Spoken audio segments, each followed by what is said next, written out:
నమస్తే, welcome to our channel. నేను మిషాల్ని. మాజీ సీఎం జగన్మోహన్ రెడ్డి అధికారం కోల్పోయిన తర్వాత కూటమి ప్రభుత్వం వచ్చి 1 ఇయర్ లోపే ఎన్నో పర్యటనలు చేస్తున్నారు. ముఖ్యంగా మనం ఒకటి తెలుసుకోవాలి, ఇప్పుడు చేసిన పర్యటనలో ప్రజలు ఎంత ఇబ్బంది పడుతున్నారో ప్రజలు గమనిస్తున్నారు. అయితే ఇప్పుడు నెల్లూరు పర్యటనని జూలై 3వ తేదీన పర్యటిస్తున్నారు. ఇది ఎలా ఉంటుందో ప్రజలకు అర్థం కావట్లేదు. దీని మీద పూర్తిగా విశ్లేషించడానికి మనతో పాటు స్టూడియోలో ఉన్నారు అనలిస్ట్ అశోక్ కుమార్ గారు ఉన్నారు. వారిని అడిగి కొన్ని విషయాలు మనం తెలుసుకుందాం. అశోక్ గారు నమస్కారం. నమస్తే అండి. జగన్మోహన్ రెడ్డి ఇప్పటికే 3-4 పర్యటనలు అయితే చేశారు. అసలు ప్రజలు చాలా ఇబ్బంది పడ్డారు ఆ పర్యటనలో. మరి ముఖ్యంగా చూసుకుంటే ఈ జూలై 3వ తేదీ నెల్లూరు పర్యటన పెడుతున్నాడు. అసలు ఆ నెల్లూరు పర్యటనకి ఎలా ఉంటుందంటే ఏం చెప్తారు? స్ట్రైట్‌గా మీరు అడిగిన దానికి ఒకటే పాయింట్ అండి. నెల్లూరు జిల్లా ప్రజలైతే భయపడుతున్నారు. ఒకటే మాట.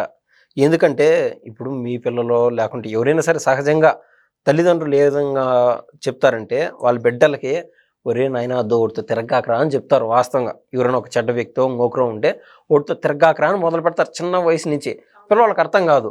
ఊరినైనా ఏం కాదులే అంటారు. ఆడాడుకో క్రికెట్ ఆడేదానికి బయటికి పోయినప్పుడు ఓడా బ్యాట్ తీసుకొని కొట్టడం లేకుండా ఉంటే ఈ జిల్లా కోళ్ళు ఆడుతూ ఉంటారు చూడండి సహజంగా పల్లెటూరులో. దాంతో ఇట్టేసి ఇటు కొడితే వాడు కన్ను దెబ్బ తగిలిన వాళ్ళు ఎంతమందో. మ్యాటర్ ఏంటంటే అక్కడ ఏదైతే పలానా వ్యక్తితో తిరగకుండా తల్లిదండ్రులు చెప్పారో ఆ వ్యక్తి చేతల్లో ఉంటాయి ఆయుధాలు. ఆ బ్యాట్ అనుకో, జిల్లా కోడ్లు ఆ కోడ్ అనుకో, దాన్ని ఏమంటారంటే వీళ్ళకు స్పృహ ఉండదు, ఆలోచన ఉండదు, క్రమశిక్షణ ఉండదు. ఆ అవతల ఆడడానికి వచ్చినప్పుడు మన మిత్రుడే లాంటి తమ్ముడు లాంటి వాడు కదా అని చెప్పి అందరినీ ఒకే సహృదయంతో చూసే స్వభావం ఉండదు చాలామందికి. అందుకు తల్లిదండ్రులు భయంతో వాళ్ళతో తిరగకండ్రా అని చెప్తారు. ఇది బేసిక్ నేచర్. ఇదే క్రమంలో ఇప్పుడు రాష్ట్రంలో ఊహించని విధంగా మరోసారి ఒక విధంగా ఇదైతే నేను మంచిగానే చెప్తున్నాను అండి జగన్మోహన్ రెడ్డి గారికి. ఎందుకంటే జగన్మోహన్ రెడ్డి గారు ఈ పర్యటనలు చేస్తున్నటువంటి విధానం ఏదైతే ఉంటుందో మన ఆంధ్ర రాష్ట్రంలో ఈ సోషల్ మీడియా యుగానికి ముందు ఈ విధంగా ఉండేది కాదు పరిస్థితి. బయటికి అమ్మా హైదరాబాద్కి పోతున్నామా, చదువుకుంటున్నామా, ఆడు ఉద్యోగం అంటారు, బెంగళూరుకి పోతారు, ఇవన్నీ జరుగుతూ ఉంటాయి. వాళ్ళు నాయన జాగ్రత్తనైనా బస్సులు ఏడన్నా ట్రాఫిక్లోనూ పాడు వాటికి ఎదురుగా పోగాకుండా అయినా తల్లిదండ్రులు నిరంతరం చెప్తూనే ఉంటారు. అది వరకు దాంతో స్టాప్ చేస్తారు. వీళ్ళు ఎదిగిన తర్వాత చెడు స్నేహాలు చేయద్దు నాయన అనేది ఉండదు. ఏది పాతకాలంలో ఏదో ఒక 10 ఏళ్ళు 7-8 ఏళ్ళకు ముందు. ఎందుకంటే బయటికి పోతున్నాడంటే వాడు చదువుకోవడానికే పోతున్నాడని తల్లిదండ్రులు కాన్ఫిడెంట్గా ఉంటారు. ఆ కాలం దాటి ఈ సోషల్ మీడియా కాలం వచ్చింది. కానీ ఆ ప్రజలు ఎట్లున్నారంటే అలవాటు పైనే వాళ్ళకి జాగ్రత్త, వాళ్ళతో సావాసం చేయొద్దు, వీళ్ళతో స్నేహం చేయొద్దు అనేది చెప్పడంలే, తప్పుడు స్నేహాలు చేయొద్దు అని చెప్పడంలే. ఇప్పుడు జగన్మోహన్ రెడ్డి గారి పుణ్యమా అని చెప్పి ఆ తల్లిదండ్రులు బిడ్డలకు మరోసారి జాగ్రత్తల్లో భాగంగా ఒరే నాయన వాళ్ళతో తిరగొద్దు, వాళ్ళతో పాటు ఆ రూమ్లకు పోవద్దు, వాళ్ళతో పాటు ఏమన్నా బయట చేస్తారు కదా నాయన కూర్చొని తాగేటి లేకుండా అంటే ఏదో గంజాయి అంటున్నారు కొత్తగా, ఇట్లాంటి వ్యవహారాలు నేర్చుకోవద్దునైనా కొంపలు కూలిపోతాయి, జీవితాలు పోతాయి, మన కుటుంబ పరిస్థితి ఎట్టున్నది చూడు, నీకు ఉండేది ఒకే చెల్లెలు, నీ తమ్ముడు భవిష్యత్తు ఎట్టా అన్నీ నువ్వే చూసుకోవాలా, మన ఆర్థిక పరిస్థితి ఇవన్నీ చెప్పుకుంటూ వస్తారు. ఇదంతా ఎందుకంటే జగన్మోహన్ రెడ్డి పర్యటన మూలాన ప్రతి ఒక్క తల్లిదండ్రులు మరోసారి వాళ్ళ బిడ్డలపైన మరింత గట్టిగా శ్రద్ధ వహించే విధంగా ఆయన పర్యటన ఉన్నాయి. ఎందుకంటే మనం ఆ మధ్య చూసాం.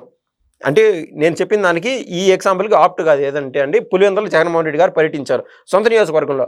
ఆ రోజున ఏమైంది, ఆడున్నటువంటి కాంట్రాక్టర్ల యొక్క అనుచరులు జగన్మోహన్ రెడ్డి పైకి దండెత్తి వచ్చారు. రాళ్ళు తీసుకొని ఆయన ఇళ్లపైన రాళ్ళు వేశారు. ఎందుకు, ఆయన గతంలో సీఎంగా ఉన్నప్పుడు, ముఖ్యంగా సీఎం కంటే ముందు ఎమ్మెల్యే హోదాలో పులివెందులకి ఈ కాంట్రాక్టులు చేసుకున్నా అది దీనిలో డబ్బులు వస్తాయి, బిల్లు వస్తాయి అన్నారు. జగన్మోహన్ రెడ్డి మైండ్ సెట్ అంతా ఎట్లుండింది, కేవలం ఆయన డబ్బులు దండుకోవడానికే. ఈయనంతా 1.5 కోటి అయింది బిల్లు, 20 లక్షల బిల్లు అయింది, 30 లక్షల బిల్లు అయింది అంటే జగన్మోహన్ రెడ్డికి ఆనదు. అది కేవలం 200 కోట్ల 300 కోట్ల 70-80 కోట్ల ఈ రేంజ్ సబ్జెక్ట్ అయితే జగన్మోహన్ రెడ్డి వరకు వెళ్ళేది. కాబట్టి ఆ పులివెందులో ఏదైతే కాంట్రాక్టర్లు చేస్తారో సీసీ రోడ్లు అనుకో, చెట్లు కార్యక్రమాలు లేకుంటే బళ్ళు కట్టించే దాంట్లో పహరీ గోడలు, ఇటువంటి కార్యక్రమాలు ఏది చేసినా కూడా వాళ్ళకి బిల్లులు అందలా. ఆ రోజున వాళ్ళు జగన్మోహన్ రెడ్డి గారి పర్యటనలో భాగంగా దండెత్తి వచ్చారు. ఆ రోజున జగన్మోహన్ రెడ్డికి తేట తెల్లమైంది, సబ్జెక్ట్ వేరే విధంగా ఉండనైనా ఎక్కడంటే అక్కడ పర్యటించకూడదని. ఆ రోజు నుంచి ఇగోతో బాలకృష్ణ సినిమాలో జగత్ బాబు విలన్ ఉంటాడండి, దాంట్లో లెజెండ్ సినిమా అనుకుంటాను, దాంట్లో ఆయన పేరు జిత్తు, క్యారెక్టరైజేషన్ ఏదైతే విలన్ క్యారెక్టర్ ఉంటుందో జిత్తు, ఆ సీరియస్ జగన్మోహన్ రెడ్డిని పోలి ఉంటుంది. ఏంటంటే ఈగోతో నేను ఈ ఊరికి అల్లుడుగాను వచ్చాను, కానీ ఈ ఊరికి మూగుడవ్వాలని డిసైడ్ అయిపోయినానని చెప్పి ఆ రోజు పులివెందుల పర్యటనలో భాగంగా కాంట్రాక్టులు దండెత్తి రావడం వల్ల ఇట్ట కాదు అని చెప్పి ఆయన మళ్ళీ అంటే ప్రజల్లోకి ఎప్పుడు పోయినా కూడా నాకు అపూర్వ స్పందన ఉంటుందని ఫిక్స్ అయినాడు కదా. అది ఆ విధంగా అవట్లా. అప్పుడు మొన్న చూసాం, ఏది గుంటూరు జిల్లా పర్యటనలో భాగంగా ఆయన పురమాయించి పెట్టేశాడు ఎవరికి, అమ్మటి రాంబాబుకి, నేను పర్యటన ఇదో పలానా డేట్ ఫిక్స్ అయిపోయింది కాబట్టి మొత్తం కార్యకర్తలు లేకున్నట్టు బి గ్రేడ్ ఎవరైతే లీడర్స్ ఉంటారో sarpanch level leaders, MPTC, ZPTC వీళ్ళందరి లీడర్లకు అందరికి పురమాయించి ఒక్కొక్కరు కనీసం 500 మందిని తీసుకురావాలా, అంటే నీ కెపాసిటీ 100 మంది కదా 100 మంది తీసుకురావాల్సిందని చెప్పి బండ్లు, బైకులు, ర్యాలీలు ఇవన్నీ చెప్పి ఎక్కడికక్కడ సమాహితం ఒక ప్రాసెస్ ప్రకారం ఫిక్స్ అయిపోయి పొదిలి పర్యటన చేశాడు. మళ్ళీ తెనాలి పర్యటన చేసినప్పుడు మనం చూసాం ఇది గంజాయి బ్యాచ్కి. ఈయన ఎక్కడికి వెళ్తా ఉండే అక్కడ చుట్టూరు కనీసం ఒక 100 మందిని ఆయన సెల్ఫ్ స్పాన్సర్డ్ ఏదో ఎక్కడైతే లోకల్ లీడర్లు ఉంటారో వాళ్ళు ఒక్కొక్కరికి 1000 రూపాయలు ఆ రోజుకి, దాంతోపాటు బిర్యానీ, దాంతోపాటు మందు ఇవన్నీ అందజేసి 100 మంది సెక్యూరిటీస్, ప్రైవేట్ సెక్యూరిటీ ఏర్పాటు చేసి సైకోలు మాత్రం మందు తాగి బిర్యానీలు తిని ఆ టైంలో ఎట్లా వ్యవహరిస్తారో మనం చూసాం. జగన్మోహన్ రెడ్డి పర్యటన చేసినప్పుడు ఆ కార్లు ఎక్కి దాన్ని ప్రదర్శించిన విధానం రప్ప కోసేస్తా ఉంటా. రాజారెడ్డి రాజ్యాంగం, ఓరే నాయన ఇన్ని రోజులు నేను మెయిన్ స్ట్రీమ్ మీడియాలోనో వాటిలో చూస్తూ వచ్చాను రాజారెడ్డి రాజ్యాంగం అని. అట్టాడిది జగన్మోహన్ రెడ్డి గారికి బొమ్మ చూపిస్తున్నారు, నా రాజారెడ్డి రాజ్యాంగం రావాల్సిందేనా అని చెప్పి. జగన్మోహన్ రెడ్డి వాళ్ళ తాత మొహం చూసి గర్వపడిపోయినాడు, ఇట్లా యాస్ అని చెప్పి. తర్వాత ఆయన పరిస్థితి ఏ విధంగా ఉన్నదో కూడా మనం చూసాం. ఎందుకంటే మీడియా సమావేశం పెట్టి, అంటే సెల్ఫ్గా అన్ని మీడియా ఛానల్ రావు, రికార్డెడ్ మీడియా పెట్టి ఏంటండి రప్ప తలకాయలు మంచిదే కదా అంట, ఆగిరి తలకాయలు కోసం అంటే మంచిదే కదండి. ఈ రకంగా ఆయన స్పందించిన విధానం.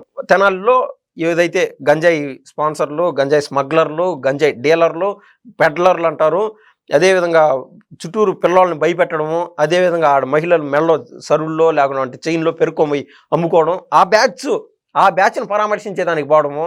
అటు కాకుండా ఇందాక మనం చెప్పినట్టు గుంటూరులో ఎవరైతే బెట్టింగ్లో డబ్బులు పోగొట్టుకొని ఆయన విగ్రహావిష్కరణ ఏందో అంత నీచ స్థాయికి దిగజారిపోయినటువంటి వ్యక్తి జగన్మోహన్ రెడ్డి గారు వస్తున్నారంటే తల్లిదండ్రులు, నెల్లూరు జిల్లాకు సంబంధించిన తల్లిదండ్రులు బుద్ధి జ్ఞానం తెచ్చుకొని మర్యాదగా ఇంట్లో ఉండండి అని చెప్పి. ఏది కళ్యాణ్ రామ్ గారితో ఒక సినిమా ఉంటుంది, అనిల్ రావిపూడి గారు డైరెక్టరు. ఆ సినిమాలో వాళ్ళ తల్లిదండ్రులందరూ ఒక బెటాలియన్ లాగా వచ్చి పొరకట్లు, కట్లు, చాట్లు ఇవన్నీ తీసుకొచ్చి వాళ్ళ బిడ్డలను ఇష్టానుసారం కొడతారు. వాళ్ళ తల్లిదండ్రులకు కొట్టకుండా అట్టపడకుండా మంచి మాటలు చెప్పకుండా అంటే వాళ్ళు చూడారు. ఆ సినిమాని ఊరికే జస్ట్ నిదర్శనం, ఎగ్జాంపుల్ సైజ్ చెప్తున్నాను. వాళ్ళు ఇష్టానుసారం సమాజంలో పేటరైపోతున్నారు. ఆ విధంగా తల్లిదండ్రులు అడ్డపడి వాళ్ళకి మంచి చెడు చెప్పగలను. మీకు వైసీపీకి వేసుకునేట్టుకంటే వేసుకోండి ఓట్లు, దాని గురించి కాదు. ఆయన విధి విధానాలు బాగుంటే ఉండి వెయిట్ చేసి చూడండి.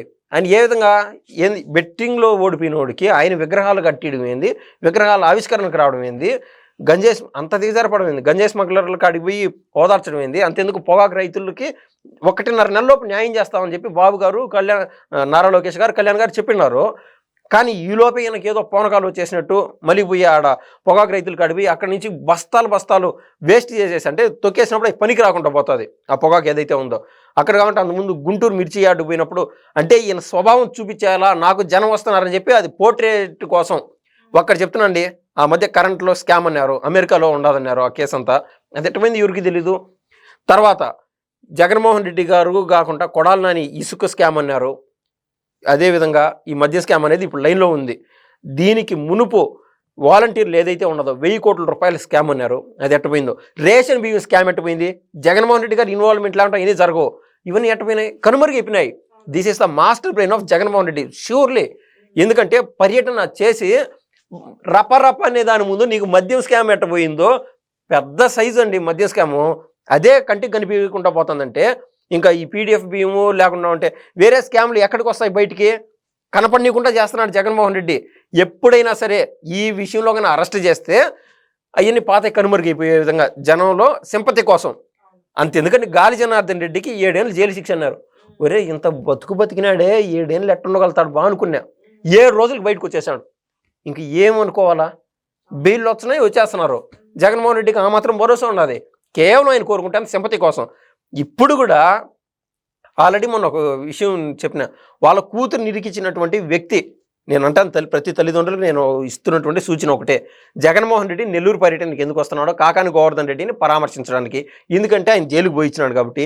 జైలుకు పోయి వచ్చి ఆ సిట్ అధికారులతో వాళ్ళతో ఏం చెప్పినాడు, కూతురు అకౌంట్లో ఉన్నటువంటి 70 లక్షల డబ్బులు ఎట్టపోయినాయి, అసలు ఎక్కడికి ఎందుకు వచ్చాయి అని అడిగితే నాకేం తెలుసు అని చెప్తున్నాడు. ఈయన స్వయాన అనుచరుడు అకౌంట్ నుంచి వాళ్ళ కూతురు 70 లక్షలు పోయినాయి. వాళ్ళ కూతురు లబోదీబాబు అంటాను, నాయన నాకు బిడ్డలు ఉన్నారు, నన్ను ఎందుకు ఇరికిచ్చాము అంటే, మా ఏం కాదులే నువ్వు ఇరుక్కోండు, నేను బయటకన్నా ఉంటే నేను విడిపించేదానికి అవకాశం ఉంటుందని చెప్పి కూతురుని కూడా ఇరికియడానికి వెనకాడనటువంటి కాకాని గోవర్ధన్ రెడ్డిని పరామర్శించేదాన్ని జగన్మోహన్ రెడ్డి వాళ్ళు పోతున్నానంటే ఏమి చెప్పాలా, ఏం కర్మ అది ప్లాన్ ఏం తెలుసా, ఈ నెల్లూరులో ఈయన కాకాని గోవర్ధన్ రెడ్డిని పరామర్శించే సమయంలో మెయిన్ రోడ్లు కూడా కాదు, ఒక పక్క పోలీసు వాళ్ళు చెప్తున్నారు సార్ మీది మెయిన్ రోడ్ ఏదైతే ఉన్నదో ఇక్కడ మాత్రం పర్మిషన్స్ అంటే అలా అవసరం లేదు, ఈ సందులు గొంతుల్లో నుంచే కొన్ని తక్కువ సైజు రోడ్లు ఏవైతే ఉన్నాయో వాటి ద్వారానే నాకు పర్మిషన్ కావాలా, వాటి ద్వారానే నాకు పర్మిషన్ కావాలా అని చెప్పి ఆయన ఇది పోలీసు వారిని ప్రెజర్ చేస్తున్నారు. ఒక పక్క పర్మిషన్ అట్టే అయితే ఉండాలంట, అక్కడికక్కడ 2-3 శవాలు వేయాలంట. ఇది ప్లాన్ ఓవరాల్గా. మొన్న చూసుకుంటే సత్తెనపల్లి పర్యటనలో 3 వ్యక్తులు మృతి చెందింది చూసాం. మరి ముఖ్యంగా సంక్షేమ పథకాలు అమలు చేసేంత వరకు మా యొక్క పర్యటన కొనసాగిస్తానే ఉంటాము అని జగన్మోహన్ రెడ్డి వ్యాఖ్యలను ఎలా చూడాలి అసలు? సంక్షేమ పథకాలు ఇప్పుడండి సూపర్ 6 హామీలు అన్నారు. సూపర్ 6 హామీల్లో జగన్మోహన్ రెడ్డి కాలంలో ఏదైతే 3,000 రూపాయల పెన్షన్ ఆగినిందో దాన్ని వచ్చి రావడంతో ఇచ్చేశారు. బాబు గారు ఎప్పుడైతే సంతకం పెట్టారో సీఎంగా, ఆయన అదృష్టం కొద్దీ 7-8 రోజులకో 10 రోజులకో ఆ నెలాఖరు వచ్చేసింది. ఆ పాత 3,000 ఈ 4,000 కలిపి పండగ వాతావరణం కనిపించే విధంగా 7,000 రూపాయలు అకౌంట్లో వేశారు. ఆ రోజు నుంచి 4,000 రూపాయలు పెన్షన్ వేసుకుంటూ వస్తున్నారు. మహిళలకి ఏదైతే గ్యాస్ సిలిండర్ ఇస్తామని చెప్పినారు, ఆల్రెడీ సూపర్ 6 హామీలో భాగంగా ఇది అమల్లో ఉండదు ఆల్రెడీ. ఇంకా మహిళలకు ఉచిత బస్సు ప్రయాణం అని చెప్పారు, ఆగస్టు 15వ తారీఖు నుంచి అమలు చేస్తామని చెప్పినారు. అది మనం చూసాం. ఇంకా మహిళలకే ఆయన ఇచ్చినటువంటి హామీ ఏంటంటే పిల్లలు ఎంతమంది అయితే అంతమందికి వాళ్ళ అకౌంట్లో 13,000 రూపాయలు అంటే 10,000 అని చెప్పినారు. మిగిలిన 2,000 రూపాయలు స్కూల్ యాజమాన్యానికి అదేవిధంగా స్టాఫ్ ఏదైతే ఉన్నదో వాళ్ళకి వెళ్తుంది క్వాలిటీ కోసం. వాళ్ళకి ఎంతమంది పిల్లలు ఉంటే వాళ్ళకి డబ్బులు వేస్తామని చెప్పి తల్లికి వందనం అనే పేరు మీద తల్లుల అకౌంట్లో డబ్బులు వేశారు. అద్భుతం అది. ఆ పథకం అమలు అయిపోయింది. ఇంకా నేను చెప్పినట్టు ఆగస్టు 15 నుంచి మహిళలకు ఉచిత బస్సు, ఇంకా మహిళలకు 1,500 రూపాయలు ఆడబిడ్డ నిధి కింద ఇస్తామని చెప్పినారు. ఈ సంవత్సరం అమలు చేస్తామని చెప్తున్నారు. నిరుద్యోగులకు ఉద్యోగ వృత్తి, నిరుద్యోగులకు లేదు. నీకు నేను అంటాను ఏంటంటే సూపర్ 6 హామీల్లో భాగంగా దాదాపు అన్ని పథకాలు అమలైపోయినాయి. ఇంకొకటిన్నర నెలలో మహిళలకు ఉచిత బస్సు ప్రయాణం అది తప్ప ఇంకా మహిళలకు 1,500 రూపాయలు ఇస్తాం అని చెప్పిన హామీ, దాంతోపాటు నిరుద్యోగ వృత్తి, ఈ 2 ఉన్నాయి. ఇందులో భాగంగా ఇది ఏదైతే ఉన్నదో 9.5 లక్షల కోట్ల రూపాయల మేర పెట్టుబడులు వచ్చినాయని మనం అనుకున్నటువంటి ఇటువంటి సందర్భంలోనే మొన్నటికి మొన్న రేమండ్ కంపెనీ వాళ్ళు పెట్టుబడులు పెడతామని ముందుకు వచ్చేసారు. మళ్ళీ 27,000 కోట్ల పైచీలకు పెట్టుబడితో కాగ్నిజెంట్ వాళ్ళు ముందుకు వచ్చారు. దీనివల్ల కొన్ని వేల ఉద్యోగాలు క్రియేట్ అయిపోతున్నాయి. 8 లక్షల పైచీలకు ఉద్యోగాలు క్రియేట్ అవుతున్నాయని చెప్పి మనం అనుకుంటానే ఉన్నాం. ఈ లోపల కొత్త కంపెనీలు ఇంబెడ్ అవుతా వస్తున్నాయి. ఈ లోపు నారా లోకేష్ గారు ఊరికే ఉన్నారా? సరే, నారా లోకేష్ గారు ఒక పని మీద కొన్ని సెక్టర్ కంపెనీస్తో బిజీగా ఉన్నారు. లేకుండా అంటే విద్యాశాఖకు సంబంధించి ఏదైనా పిల్లలు చదువులు, ఉన్నత చదువులు ఇంకా ఎలా ముందుకు తీసుకెళ్ళాలని ఇటువంటి బిజీలో పొరపాటున ఒక్కరోజు కొద్ది మేర అలసట వహించినప్పుడు ఈ సందర్భంగా ఈ టీసీఎస్ కంపెనీ అధినేత ఎవరైతే ఉన్నారో Chandrasekaran, top 500 companies in the world వాళ్ళతో చర్చిస్తూ ఉన్నాడు. ఇది ఆ కంపెనీని మన ఆంధ్ర రాష్ట్రానికి తీసుకొచ్చే విధంగా ఈయన బిజీగా ఉన్నాడు. ఈ సమయంలో ప్యారలల్ వ్యవస్థ క్రియేట్ చేసినాడు, వేరే వాళ్ళని పురమాయించి పెట్టి. టీసీఎస్ అధినేత ఆయన ఒప్పుకోవడం ఏంది, ఆయన నారా లోకేష్ గారి కోసం పనిచేయడం ఏంది, అది వీళ్ళు ఇప్పుడు తీసుకున్నటువంటి సిస్టము. 20 లక్షల ఉద్యోగాలు కల్పిస్తామని చెప్పినారు, ఖచ్చితంగా కల్పిస్తున్నారు కూడా. ఇంకెంత 4 నెలలు 5 నెలల్లో ఎన్ని ఉద్యోగాలు క్రియేట్ అయిపోతున్నాయి క్లారిటీ వస్తుంది. మిగిలిన వాళ్ళకు కూడా నిరుద్యోగ వృత్తి ఇచ్చే కార్యక్రమం అంటూ ఈ ఖచ్చితంగా బాబు గారు కన్నా చెప్పారంటే ఖచ్చితంగా చేస్తాడనే అదొక క్లారిటీ ఉన్నది. రోజుకి 24 గంటలు 18 గంటలు కష్టపడతా ఉన్నారు. ఎగేసి వైసీపీ వాళ్ళు మాత్రం ఒకరి మాత్రం నేను చెప్పాలనుకుంటే బాబు గారు 20 గంటలు కష్టపడుతున్నారని కూడా చెప్పొచ్చు. నేను అతిశయోక్తి పోదలుచుకోవాలా, వాస్తవంగా 2 గంటలు కూడా ఎక్స్ట్రా స్పెండ్ చేస్తున్నారు బాబు గారు. రోజుకు 24 గంటలు 20 గంటలు కష్టపడుతున్నాడు. అంటే ఆ వయసులో మీరు అంటున్నారు జగన్మోహన్ రెడ్డి గారు ఆ ముసలోడు అంటున్నాడే, కనీసం ఆయన ఇటు వంగి టెంకాయ కొడతాడు. ఒక పక్క ఏదైతే విజయవాడలో చూసాం, మ్యాన్ హోల్స్ అన్నీ ఉంటాయి, ఇంత ఎత్తు వరద నీరు ఉంటే ఆ వరద నీరులో నడుస్తూ ఉంటాడు బాబు గారు. ఆ ఎండకు ఎండుతూ ఉంటాడు. లేకుంటే P4 కార్యక్రమంలో భాగంగా అనేక చోట్ల తిరిగి వస్తున్నాడు. అంత ఓపిక లేదు జగన్మోహన్ రెడ్డి గారికి. ఎంతసేపు తాడేపల్లి ప్యాలెస్లో ఉండడము, చదరంగం గీసి కార్యకర్తలను ఇబ్బంది పెట్టడం. మీరు అన్నట్టు ఏదైతే గుంటూరు జిల్లాలో జగన్మోహన్ రెడ్డి గారి పర్యటన సందర్భంగా ఒక వృద్ధుడు చనిపోయినాడు ఆయన టైర్ కింద పడి. ఆయన కాకుండా పెళ్లిగాని ఒక వయస్కుడు చనిపోయినాడు, అదేవిధంగా ఒక యువకుడు చనిపోయినాడు. ఏది చెన్నైకి తీసుకెళ్తా ఉండి అక్కడ హాస్పిటల్లో చనిపోయినాడు. ఈ విధంగా యువకులు వాళ్ళు బలి కావద్దు అని నేనైతే ఖచ్చితంగా కోరుకుంటున్నా. ఎందుకంటే మీ తల్లిదండ్రులను చూసుకోవాల్సింది మీరే. ఇప్పుడు చేతనైతే ఎంతైనా కానివ్వండి మిమ్మల్ని జగన్మోహన్ రెడ్డి గారు గుర్తుపెట్టుకుంటారు. ఇన్ని కేసులు పడితే మీకు అన్ని గోల్డ్ మెడల్లో అన్నట్టు వీళ్ళు ఏదో పురమాయిస్తున్నారు కదా. జగన్మోహన్ రెడ్డి గారు ఆ రోజున ప్యాలెస్ దాటి బయటకు వచ్చిన సందర్భాలు లేవు. రేపు కూడా అదే పరిస్థితి. ఆయన చుట్టూరు కోటర్ ఏదైతే ఉన్నదో మళ్ళీ ఆయన ఆజిటీ సత్తుక్కుంటుంది. సాక్షాత్ ఎమ్మెల్యేలకే జగన్మోహన్ రెడ్డి గారి దర్శన భాగ్యం కలగల ఆ కాలంలో మనం చూసాం. ఎందుకంటే కోటరీ అడ్డపడతా ఉన్నది. కేతిరెడ్డి వెంకటరామరెడ్డి ఏదైతే చెప్పినాడో వాళ్ళకి అవకాశం దొక్కలా. మనకు సామాన్య కార్యకర్తలు రపరప కోసేస్తాం చేస్తామంటే అది అవ్వని పని. మీ తల్లిదండ్రులు మీరు బాగా చూసుకోండి. జగన్మోహన్ రెడ్డి గారిని ఆయన చేస్తున్నటువంటి విధి విధానాలు బాగుంటే మీరు ఖచ్చితంగా సోషల్ మీడియాలో కూడా చెప్పుకోవచ్చు. అది కూడా కేసులు పడకుండా జాగ్రత్తగా మంచిగా మాట్లాడాలని నేను ప్రతి ఒక్కరు కూడా నేనైతే సూచన చేస్తున్నాను. సో చూశారు కదండి, జగన్మోహన్ రెడ్డి ఇప్పటి వరకు చేసిన పర్యటనలో ప్రజలు ఎంత ఇబ్బంది పడ్డారో, ఎంతమంది మృతి చెందారో కూడా మనం గమనిస్తూనే ఉన్నాం. మరి ముఖ్యంగా ఇక్కడ చూసుకోవాల్సింది మళ్ళా నెల్లూరు పర్యటన కొనసాగిస్తానని వార్తలు అయితే వస్తున్నాయి. తర్వాత ఆ నెల్లూరు పర్యటనలో ఏం జరుగుతుందో నెక్స్ట్ వీడియోలో తెలుసుకుందాం. Thank you. ధన్యవాదాలు.